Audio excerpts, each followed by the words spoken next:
We will not end the pandemic anywhere until we end it everywhere.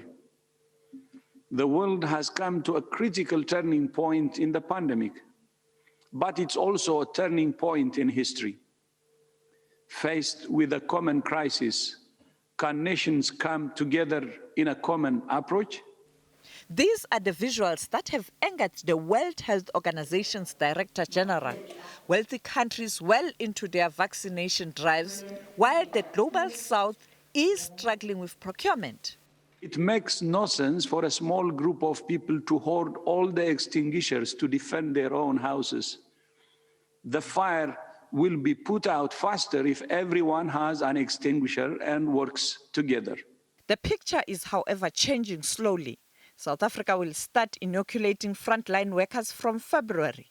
After the arrival of the vaccine, they will undergo some technical processes of quarantine, which is specified in the law, quality assurance, reconciliation, how many vials are there, how many are broken, how many needs to be returned back, and all of those issues. These are all necessary for the safe distribution of the vaccine.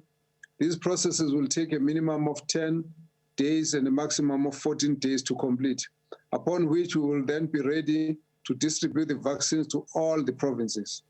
While the consignment brings a glimmer of hope, a lot more needs to be done to ensure that developing countries have access to vaccines. The developed North, which has substantial financial resources, has purchased the largest stocks, while we in Africa are struggling to get our fair share. The painful irony is that some of the clinical trials for these vaccines were carried out in Africa. And now we cannot get access to the very vaccines that were tested on us. In other cases, vaccines are packaged right here on the African continent, yet we struggle to access them for our populations. Vaccine prices are high, and many countries may not afford to vaccinate enough of their population to achieve herd immunity.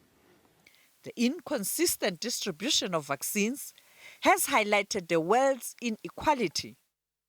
Only 5 other African countries have begun administering vaccines. Sophie Mkwen, SABC News, Johannesburg.